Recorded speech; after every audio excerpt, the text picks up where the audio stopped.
Hi everyone, hopping on just a minute early so that you guys have a chance to hop on. And on this live, I'm going to cover a few really easy daily health tips, especially those that help promote detox, and also tackle a bunch of questions from you guys. So if you're hopping on, please tell me where you're from, where you're joining from, and feel free to drop any questions. I'm going to try to multitask and monitor the responses that come in while I talk. I've been a mom for 12 years, so hopefully I can handle the multitasking.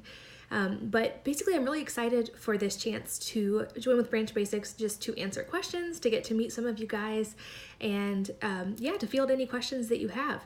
So as people start to hop on, you guys say hi, let me know where you're from. We've got Oklahoma. I am in Florida. I know we've seen some others come in from other places as well. And as you're coming on, feel free to, as I'm talking or before I start, drop any questions that you want me to try to tackle. And I'll try to stay on for a few minutes and jump through as many of those as I can. And specifically, Branch Basics, when they gave me the chance to talk to you guys, they wanted me to talk about a few easy daily practices that can help improve health that don't take a lot of effort or time commitment or expense. Because I think we can all relate that sometimes it seems like anything healthy is so much more expensive or so much more work or so much more time consuming. So I wanted to share a few of my little daily tips for staying healthy and detoxing without anything elaborate or expensive or too time consuming. Carly is asking if we can do a detox method a day, what should we do? So it's actually a perfect place to start, and I'm gonna jump in there. As you guys keep joining, just say hi, let me know where you're from and any questions that you have. But to start off, the 3 easy daily detox practices that pretty much anyone can adopt easily without a huge time commitment are oil pulling, dry brushing, and lemon water in the morning. In fact, for me, all of those combined only take about half an hour at the most, and I can do them while I'm doing other things. So to go through them step by step a little bit, hi Vancouver and NYC. Oil pulling, you guys probably are already familiar with it. I know you're a really savvy crowd, but just like it, well, kind of like it sounds, it's basically the practice of swishing with oil in your mouth for a certain amount of time. 20 minutes is kind of the gold standard, but most people have to work up to that. And the idea being the chemical principle that like dissolves like. So we have on our teeth like plaque, tartar, different buildup from bacteria in the mouth, from biofilms, from the food that we eat. And the oil can actually help break that down. And this really surged in popularity last year when a study came out that showed that flossing itself is not actually effective for preventing cavities. Not to say that there's not other reasons to floss. I think there definitely are. I think there is a microbial potential impact there because you're stirring up microbes. You could be impacting biofilms, but it doesn't have a statistical impact on cavities. And I think most of us also would like to prevent cavities. I've written a lot about the oral health side. So if that is something that is important to you, you can Google Wellness Mama toothpaste, Wellness Mama oral health, and all of those will come up. But oil pulling is just a really easy place to jump in and start, because all you have to do is get some kind of natural oil, swish with it in your mouth for a while, and then spit it out. It's that simple. That said, there are some specifics. So depending on the source that you read, there are different theories as to what type of oil should be used. Some people use sesame oil, some people use olive oil, other people use coconut oil. Somebody's already asking, do you recommend coconut oil, refined or unrefined? So personally, I actually usually use sesame oil, not toasted sesame oil, but just organic plain sesame oil, which is what was used in the Eastern tradition for thousands of years, and it's considered a very neutral oil that's not harmful to the teeth. Olive oil can be a little bit more harsh, and so some sources say definitely don't use olive oil on the teeth. I find olive oil in combination with castor oil is great for skin because my skin tends to be a little more oily, but it's not so great for the teeth. Coconut oil can absolutely be another great choice.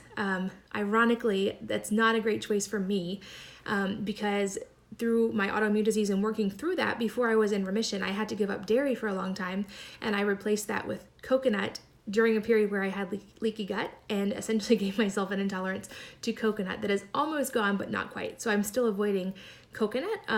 So I stick with sesame oil. There are other options. Definitely, I think the future of health is very personalized. So find what works for you. And someone's already asking how long, which is perfect next question and segue. So the method I use is I put about a tablespoon or two of sesame oil in my mouth and swish. Like I said, the gold standard is about 20 minutes a day, which for me is the perfect amount of time to put that in my mouth, dry brush, take a shower, get out, dry off, and then spit it out. Ironically, like the part you want to be the most careful about is the spitting it out part. You definitely don't want to swallow it, because as that oil is swishing around in your mouth and the principle of like dissolving like, it actually is breaking down tartar, plaque, and biofilms in the mouth, and it's then contaminated with a lot of bacteria. In fact, when they've tested that oil, it's incredibly dense in bacteria. You don't want to swallow it. It is also still oil, so you don't want to spit it in your drain unless you like clogging your drains. So I recommend either spitting it in a trash can that isn't going to leak, or spitting it outside somewhere, not in the shower, not in the sink or the toilet. But that's pretty much the entire process. It's really easy, and people report really drastic changes from this. Some dentists say it's not effective, but I also have never seen anyone claim that it's harmful. Even dentists who are skeptical say it may not do all of these things it's supposed to do, but it's not going to hurt you. And I feel like it's a very easy practice, and most people tend to report that their teeth feel smoother and cleaner, especially effects with gingivitis or bad breath or bleeding gums. Those tend to be the ones I hear the most from readers, people having results with. So again, easy morning detox practice. There certainly are claims out there that it can do everything from cure acne to cure asthma to everything else. I wouldn't go that far. I haven't seen any data to support that, but I think it is a really important detox in the mouth, and it's an easy thing to do that's not a huge time commitment. And I think another thing to remember too is our mouth is so connected to the rest of our body, both the entry point for our gut, for our digestive system, but also there's connections with oral health and skin health, even oral health and heart health. So if those people with heart conditions, when they have dental work done, have to take antibiotics to protect the heart. The mouth is very connected to the rest of the body, something else I have written a lot about. But it's just an easy step to protect your oral health and to give it a little bit of a boost in the morning. And another great part of the body to give a boost in the morning is the lymphatic system. And there are a lot of ways to do this as well. You can jump on a trampoline, you can go for a walk, you can drink water, you should do all of those things. But in the morning, the one I like to do in combination with the oil pulling that also has a lot of anecdotal purported benefits for detoxification is dry brushing. Actually, let's circle back. Somebody's asking, any step you recommend after spitting out the oil before drinking lemon water? So yes, I will get to that a little bit more in detail with the lemon water, but after you spit out the oil, you definitely do want to swish with water to get it out, and that's also a great time to brush. So I like to swish with salt water and then brush with a natural toothpaste before doing the lemon water, but I'll get into that a little bit more in detail in a minute. In between that step, so while I'm still oil pulling, I also like to dry brush, which basically is the practice of brushing your skin. It also has a long history of use in different traditions, especially in Eastern medicine, and it's also a semi-controversial practice in that some sources claim that it does all of these magical things and it's going to fix every problem you have. It's not, but because you're stimulating the skin and stimulating blood flow and the lymphatic system, it can give you a boost of energy in the morning. It can help your lymphatic system, and we're now understanding just how important, like a lot of the Eastern traditions have always known, how important the lymphatic system is for health. So it's a very easy way to just give that a boost in the morning. I have a whole post about this on my blog that you can Google Wellness Mama dry brushing, but the practice is pretty simple. You basically take a natural stiff bristled brush and brush your body towards right about this area on your chest where your lymphatic system can drain, making sure that you pay special attention to areas like armpits are especially rich in lymph nodes, but brushing toward the heart basically. And so that kind of fits perfectly with the oil pulling in the morning. You've got the oil in your mouth, brush your skin, hop in the shower. It's always a good idea to shower after dry brushing because it tends to pull off a lot of dead skin. So certainly another benefit of it that many people report is really soft, silky skin and other types of skin improvements, whether it be tighter skin, brighter skin, but it just gets off the dead skin and lets that new layer of skin really show. It makes shaving after awesome as well. Definitely definitely notice you'll have more silky skin after dry brushing. So those two in combination really only take a few minutes together. Then you get shower out of the way. Gives me a tremendous boost of energy in the morning without having to jump straight into caffeine. And then I typically follow that up with lemon water. Something else I've written about, it's almost free. You do have to buy lemons, but and I picked 3 like semi-controversial ones, but all of these have some crazy health claims depending on the blog you read. Again, lemon water is not going to fix every health problem that you have. It is not going to make you magically have a different hair color or eye color or anything else. I've seen some crazy claims, but it is really good for jumpstarting digestion. The idea basically being hydration and digestion. When we're sleeping, we can lose up to a liter of water, or a quart essentially of water, just by breathing in and out throughout the night, through sweat, through heat. And so it is important to hydrate in the morning. A lot of people tend to get a little queasy if they just chug a quart of water first thing in the morning, which is a lot of water to hit the digestive system all at once, and it can dilute your stomach acid a little bit. So lemon water is a great remedy for this, and I've heard a lot of doctors now even recommending this, and it certainly seems to fall in the category of it may not fix every problem, but it's not going to hurt you.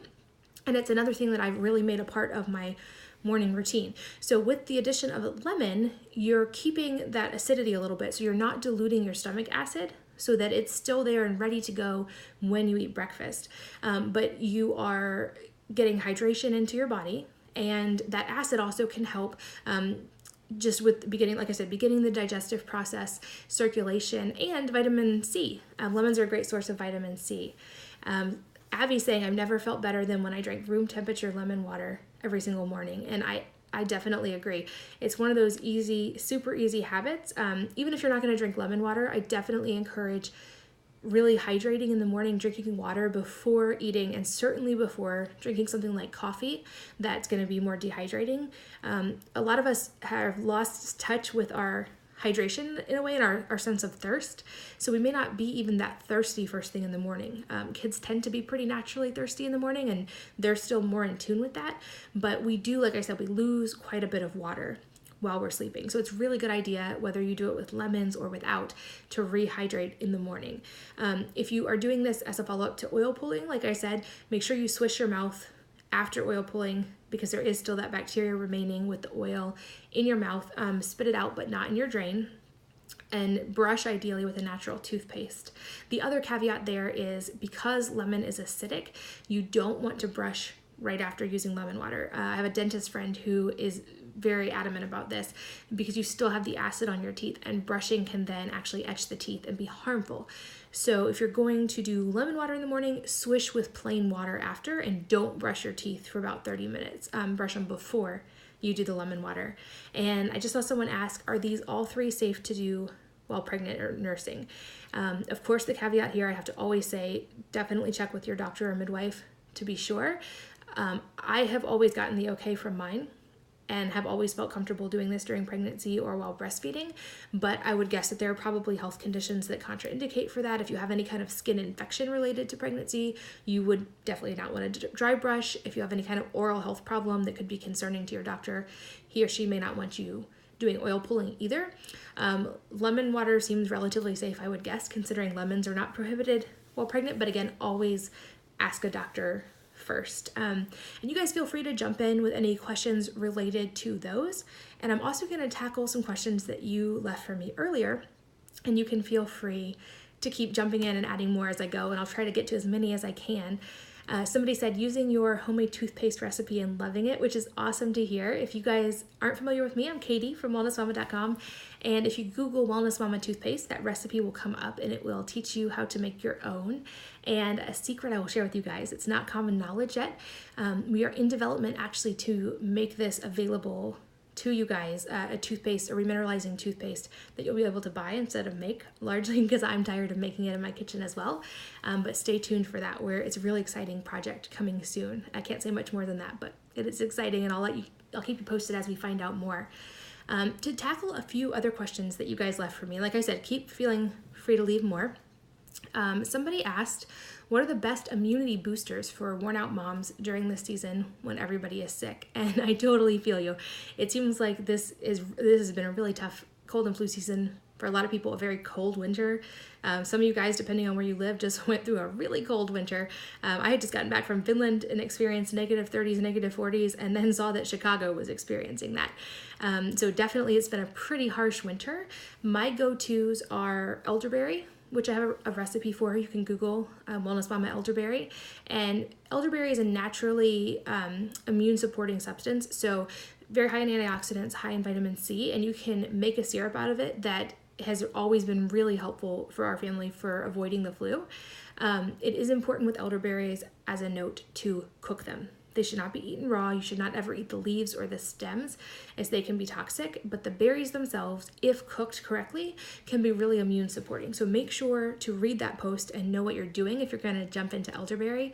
But that's our core go-to immune supporting substance. And we do also rotate it. I'm a big fan of, with any supplement, especially things like elderberry, but really any supplement, rotating it. And I don't take anything every single day, with the idea that the body needs to remain adaptable and resilient. And if we fulfill a need for the body every single day without the body having to engage, then the body can lose its effectiveness in that area. So I don't take vitamin D every day. I don't take vitamin C every day. I don't take elderberry every day, but I cycle those things. And I do take more, like elderberry, for instance, if anybody starts showing signs of getting sick, or especially if anybody is in full-blown illness, we'll take bigger doses of elderberry. And then of course the common ones like vitamin C. Hydration is vastly important. I think that they will probably never come up with a cure that's more effective than rest and hydration, which is what they have been saying for years. And every mom knows, if a child's sick, let them sleep and give them fluids. I think those are core. And I think you can supplement that with elderberry and with vitamin C. And also in the winter, I find myself turning to a really varied diet with a lot of like herbs and pestos and things that are rich in plant phytochemicals that help support the immune system as well. Somebody's asking, have you heard any feedback about the effectiveness of Crunchy Betty's deodorant for men? And absolutely. My husband has used it. It has a very neutral tropical scent. So I know this is a little bit of a deviation, but great for men and women. And I even know a lot of teenagers who use it. So it's really, really clean recipe. Crunchy Betty, I think it's on Amazon and also on Etsy. And it's pretty much as clean as a homemade version would be without having to make it. So definitely check that out if you are wanting a natural deodorant and not wanting to make it. Somebody's asking, do you have a blog post about cycling vitamins? I don't, but I will make a note actually to write that down. I think it's an important topic. An easy way, if you want to adopt that and if you feel like it's a good fit for you, just take the weekend off of whatever you're taking.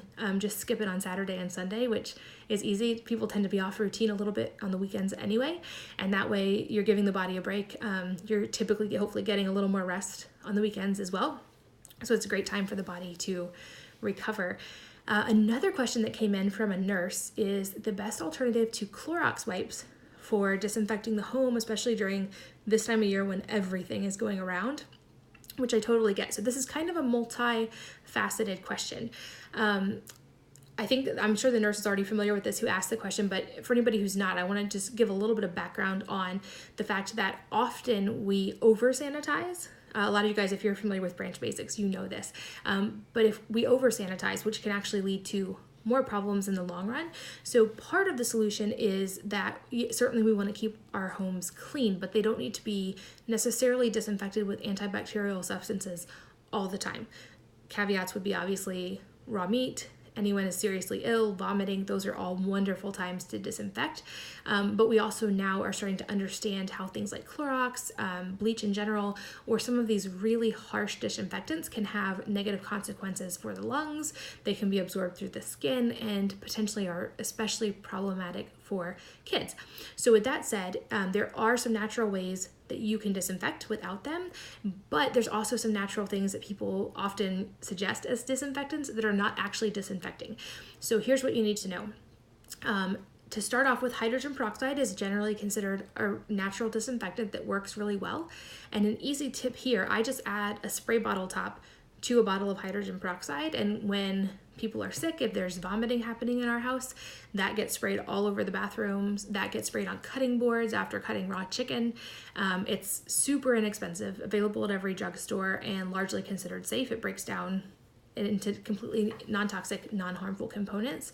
And there's a lot of data that backs that up. You're not going to have any problems from that. There are even sources, some people drink it. I don't recommend that, but it's not going to hurt you to use it on countertops. I even actually use it in my hair. We'll talk about that. It's a follow-up question related to lightening hair. Other things that actually have data to back up their ability to disinfect would be high proof food grade alcohols like vodka that's really strong proof.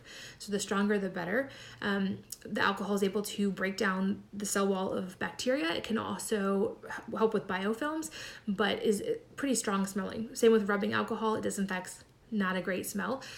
It will work in a pinch, but I would say if you're going to use that, stick to something like vodka that's really high proof and add tea tree oil, which is also backed by a lot of studies on its effectiveness for certain types of bacteria. It's not going to kill everything, but it's going to kill the normal run-of-the-mill ones that you will encounter either in your kitchen or in your home if someone is sick. Also, lavender essential oil and oregano essential oil do have data on supporting their ability to disinfect. I think they should always be diluted. Oregano, I'm very, very careful with kids. It can be really harmful if used incorrectly and actually burn the skin. My mother-in-law once accidentally got some in her eye and it detached her retina.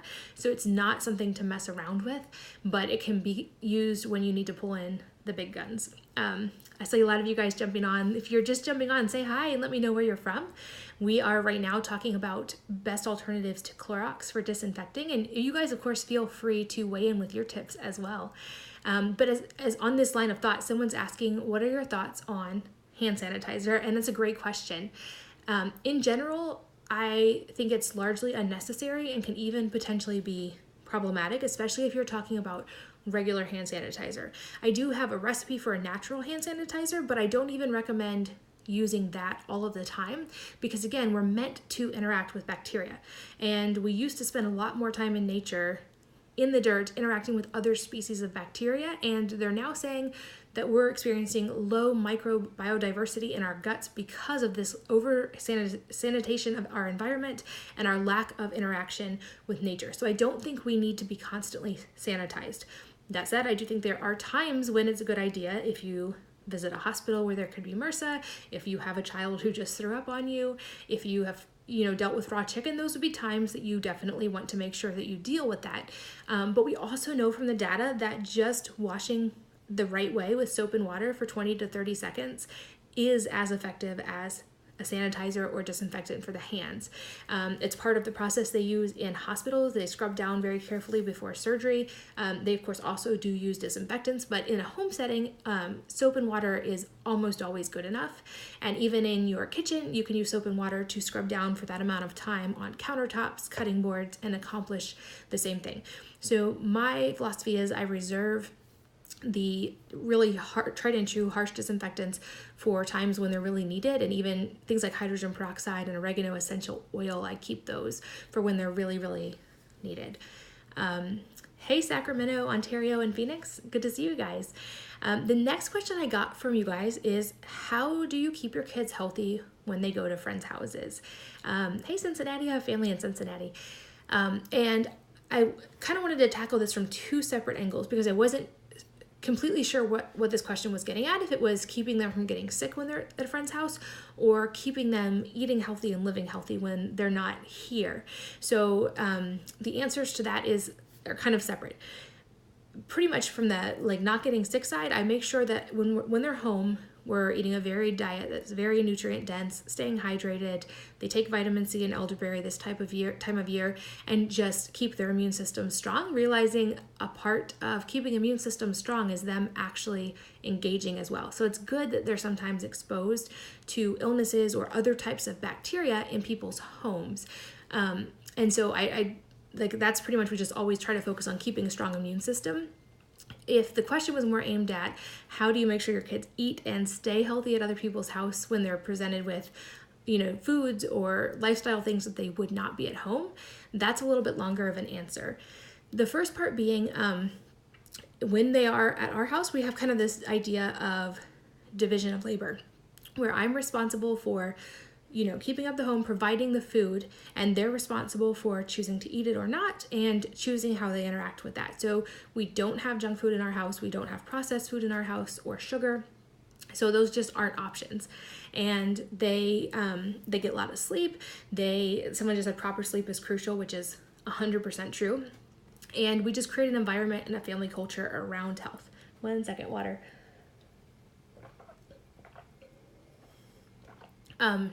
That said, my answer to how I keep them from interacting with unhealthy things at other people's house, this is maybe a little bit counterintuitive, I guess, because I also look at it that my whole goal with children in general, separate of just health, is actually to raise fully functioning adults that contribute to society, which does require a degree of independence. And so, I look at it as it's fully my responsibility to make sure our home environment is optimized and our food at home is optimized. It's not my job to follow them around and control everything they put in their mouth or everything they interact with. We absolutely focus on education, and my kids are well versed in how certain foods are beneficial for the body, how other foods like sugar and vegetable oils are not optimal for the body. And when they're not here, that I default to their education and I trust them, especially the older ones, and especially short of an allergy. So if they go to a friend's house and are presented with junk food or cake at a party or whatever it may be, they absolutely have the choice if they want to eat that or not, whether it be gluten, whether it be any of the things, sugar, things we wouldn't have in our house, because I also don't want to create a scenario where it's a forbidden fruit or something that's exciting strictly because it's forbidden.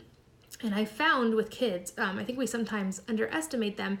Almost always they choose what I would have hoped they chose anyway, but it's so much more powerful because it was their choice and it comes from them, and they are educated and they're capable of understanding so much. So I think when we respect our kids and educate them with love and trust them and give them a little bit of autonomy, they'll often surprise us in just how much they remember and how much they are thoughtful in their decisions. So I hope that answered the question. I wasn't sure what quite direction, but I hope that tackled both, whatever it was. Somebody asked, what are the cleanest pregnancy and breastfeeding safe supplements for constipation? And this one I'll try to touch on quickly, but what always worked for me, typically if I experienced that, it was actually because I was lacking in a couple of things. So either I wasn't eating enough green veggies, I wasn't getting enough healthy fats. Those are both really crucial for digestion and for avoiding constipation, or I was magnesium deficient. And that said, of course, there are actual physiological shifts in the digestive system during pregnancy, and so sometimes it can just be a physiological problem.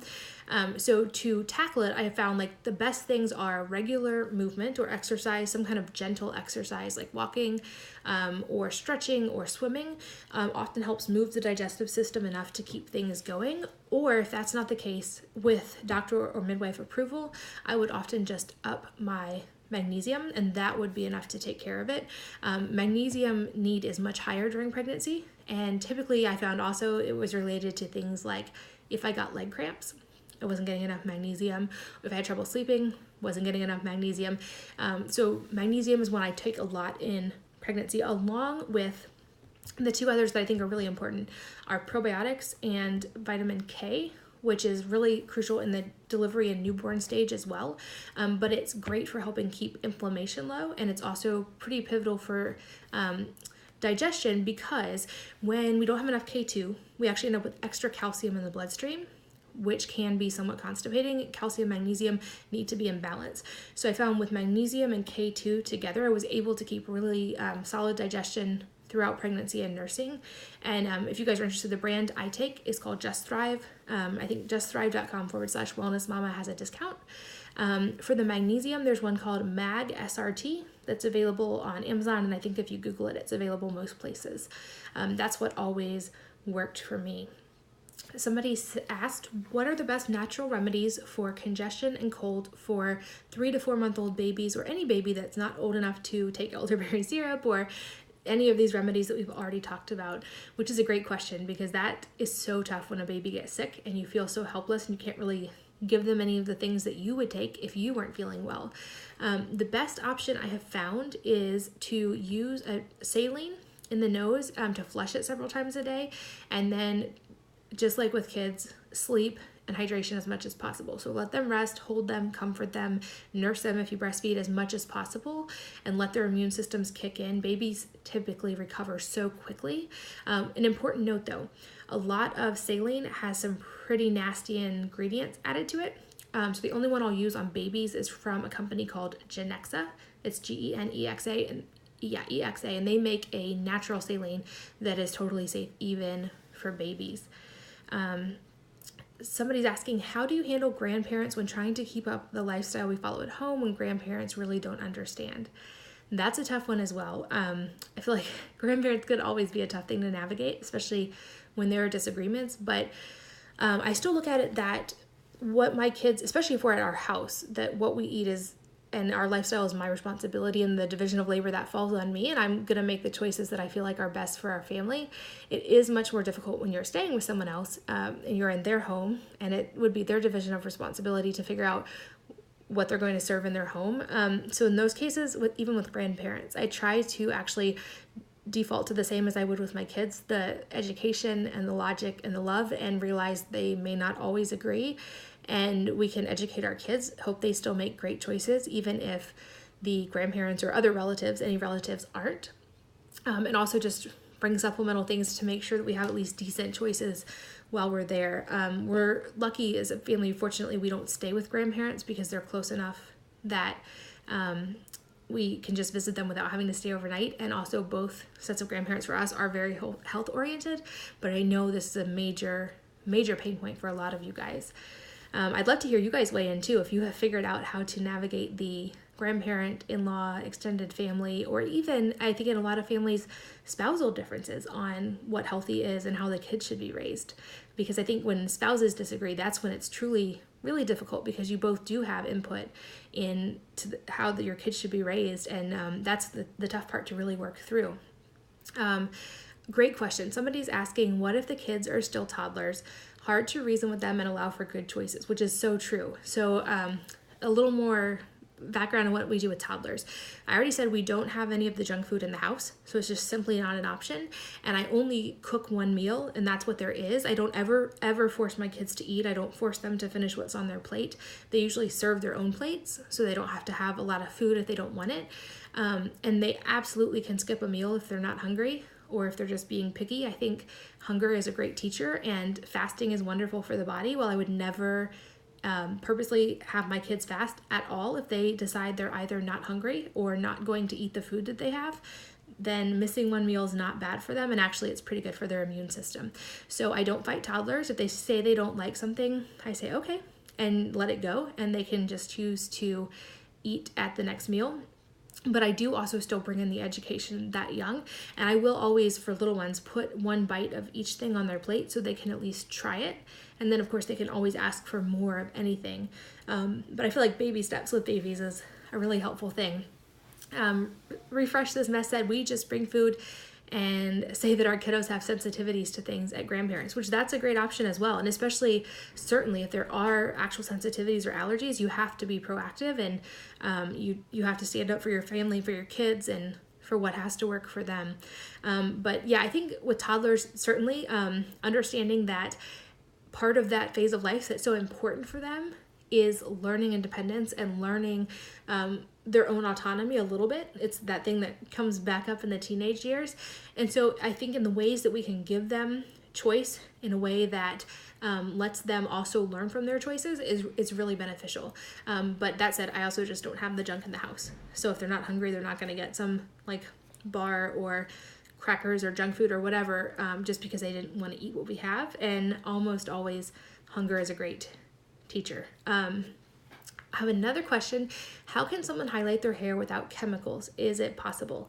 And this is a great question, and it's one I wish I had more insight on. So my hair's always been pretty naturally blonde, and I always spend a lot of time in the sun, so it tends to lighten up more. And for a lot of years, we had a pool that we kept clean naturally with medical grade 35% hydrogen peroxide, obviously at very low levels. But the combination of being in that plus the sun kept my hair pretty much platinum blonde all the time. That said, now that we don't have that pool, I've been experimenting with ways to keep hair blonde beyond that. I will say also that in general, peroxide or bleach for hair is safer than dye. So there's chemicals in the dye that remain in the hair, whereas peroxide actually breaks down the melanin and the structure of the hair to make it lighter, but it doesn't remain in hair as much. So I do know a lot of people consider hair dye or hair highlights to be kind of their 80-20 or 95-5 of things that are okay. And that's just one of their things that they do, and they make sure they live really clean the rest of the time. That said, I also understand wanting to avoid those things. So I've experimented with using like a medical grade 12% hydrogen peroxide mixed with chamomile tea and spraying that in hair before going in the sun or in any kind of heat situation. You do have to know anytime you're highlighting hair, even naturally, you are technically damaging the hair. That's how it works. So that's something to consider if that's something you're going to do. Like I said, I haven't always been okay with that because I spend a lot of time in the sun anyway. And unfortunately, there's no perfect answers. There are some henna ones, but they tend to make your hair more brassy or yellowy or orangey versus just blonde. It's something also I'm in development on, hoping we can find some great solutions. And I've been working with a hairstylist to actually find ways to use medical grade peroxide with natural conditioners or natural substances to highlight the hair the same way you would at a salon, but without the harmful component. So stay tuned on that one. Somebody said, what about a child that is stuck on fast food like Wendy's and won't eat anything else? So a couple of things there. I think with any child, you have to make sure if, and everyone, of course, you know your own child better, but some children, if they're coming from a place of a sensory processing issue or other kind of issue, they may actually need intervention from an occupational therapist or something like brainharmony.com to work through a very actual physical and biochemical process in their brain that they need to adapt to. It's not that they're just being picky. They actually are having severe challenges and need to work through that. But short of that, I think if the child's already in that place, it does require a little bit more of a baby step approach. I do know parents who have gone cold turkey, and again, hunger ends up being a good teacher, but definitely you won't have happy children from doing that. So I would say maybe a couple meals a week and then eventually a meal or two a day could end up being healthier options that they would have the ability to skip and to learn to make that choice. Eventually kids will come around. We also know from the data that if you try something enough times, you will develop a taste for it. So if you can get a child to just try a food versus having to eat a lot of it, that can sometimes help bridge the gap as well. But I also always go back to the education. I think if we remove the fight and the battle and we focus on the love and the education, kids almost always surprise us. So between baby steps and teaching them, I have yet to see a kid who won't come around eventually. It does require patience, but most of parenting requires patience. Have a question on how to deal with shower scum, and you guys are already familiar with Branch Basics, so you probably already know how to do that and have a great solution. What I do specifically if shower scum builds up is use a mixture of the Branch Basics concentrate plus the oxygen boost and scrub with like a pretty stiff brush, and that almost always breaks it down really easily. You can also use undiluted white vinegar as a degreaser. You just need to be careful on grout. So depending on what your shower situation is like, that's something to start with. Hey to all of you guys just jumping in, if you're just joining, please let me know where you're from and any questions you have. I'm gonna go probably about 10 more minutes before I wrap up, so any more questions you guys have toward the end. Another question I have on my list from you guys earlier today is my favorite use for Branch Basics besides the ones on the starter kit. And I use it so much, especially I take it with me when I travel. I take a little foamer bottle. I obviously use it around the house for cleaning, which is the on the label use, but I use it for removing eye makeup because it's so gentle. So I'll dilute it in a 1-to-3 ratio, and then like this mascara after this, as soon as we're done here, we'll come off using Branch Basics. It's a good makeup remover, mascara remover, and I also keep that foamer in my purse, so if there's any stains on clothes, I can immediately spot treat and then wash it whenever I get a chance. Oh, hey, Little House in a Big Barn. She said, I need to order again. I didn't realize you were going to be live. Yeah, so still live for a little while. And then if you missed the beginning, I'm going to make sure it's available in the Branch Basics feed for you guys to watch for about 24 hours. And hello from Orlando as well. Yeah, so I definitely use it for makeup remover, definitely on my skin. I've even used it on like sensitive skin, people who have eczema report that it does really well for them. It's completely natural, as you guys know, and also not going to react with your skin. So it's the best, most effective makeup remover I found, especially on eye makeup, without having to use oil if you don't want to use oil. Someone is asking about what to do about mold in the shower, which is kind of a follow-up to the soap scum question, but a little bit more complicated. So first of all, you need to make sure that the mold's not a more widespread problem in your house, because most people know mold can be really problematic for health. If it's just in your shower, you can get rid of it, but if it's in your walls or something more advanced, you definitely need to get professional help and deal with it, because it can really harm health. If you just have some mold or mildew in your shower that was because of inadequate ventilation, here's what I would do. 3-part solution. So I would start with vinegar, white vinegar diluted 1-to-1 with water, and spray that on, add some tea tree oil to it before you spray it, and let it sit for a little while. So the vinegar, the acidity in the vinegar can help break down the mold spores and also any biofilms or soap scum that the mold is adhered to. And then wipe down, scrub, and break through those lines of soap scum and mold.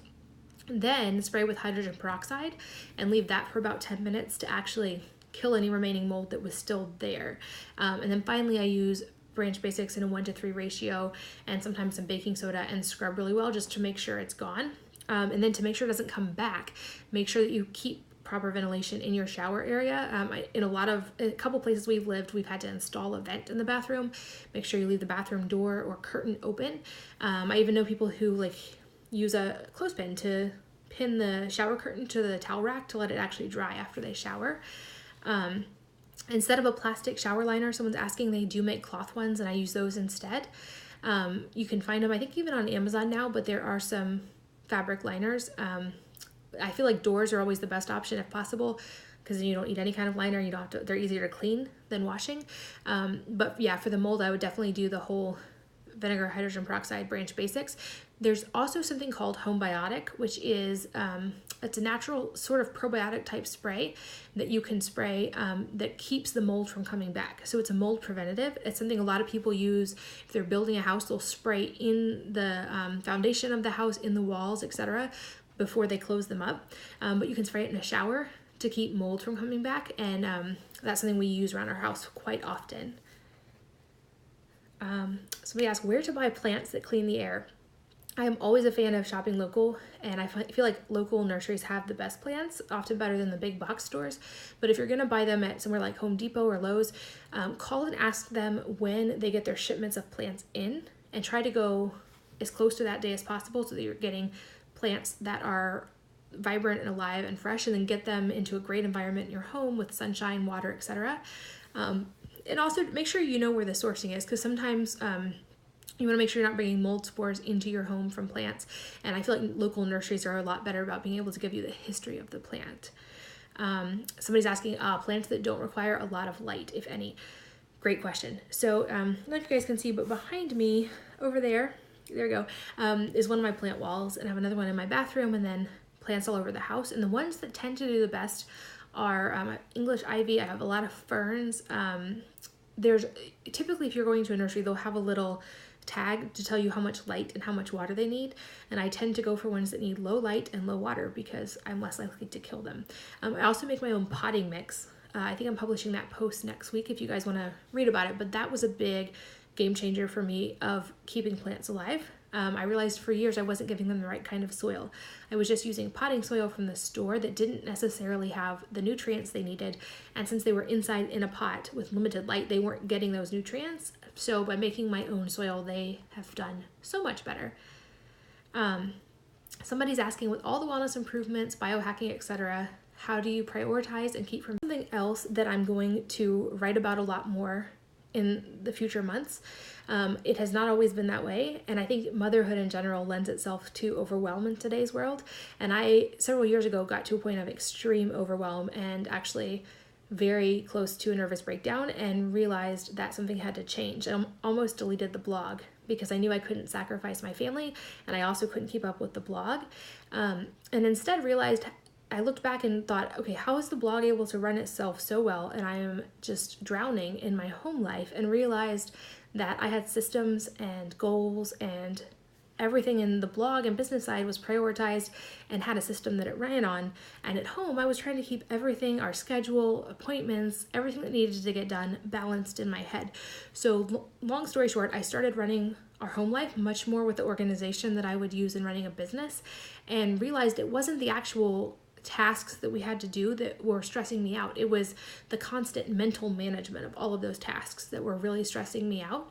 And so I created systems that solved for that variable of reduced stress and reduced emotional, mental bandwidth, and was able to get so much more done in so much less time. So I'm going to write a lot more about that, because I get the feeling a lot of moms are very much in that same place. And I think if you can get past the overwhelm, moms are the most powerful people on the planet. So more on that to come for sure. We're getting close to the end. Feel free, you guys, to keep leaving questions. I'll try to hop back in here and answer them for the next 24 hours or so. But it's been so much fun to spend a few minutes with you guys and to answer your questions and get to see where all of you are from. Really appreciative Branch Basics let me introduce myself to you guys. It's a product I love and use all the time. I'm sure you guys love it too, because you're here. But it's so exciting to meet you. I'm glad. Thank you so much for joining me. I know that this is a tough time of night for a lot of people with kids. I'm surprised I didn't have any kids running actually. But thank you for your time. It was so much fun to spend time with you. And like I said, keep leaving questions and I'll try to keep hopping in. Oh, thank you. Somebody said, thanks for all you do. I've been following you for years. It's changed my life. That's amazing. You just made my day. Thanks to all of you guys. And seriously, your most valuable asset is your time. And you just shared 45 minutes with me. And that's a huge honor. So I really appreciate you being here. If you're not familiar with me, if you're new, I'm Katie from wellnessmama.com. I'm Wellness Mama on Instagram. I'd love to have you hop over and say hi to me too. And yeah, thank you for all of your thoughtful questions and for tuning in. And I hope to see you around.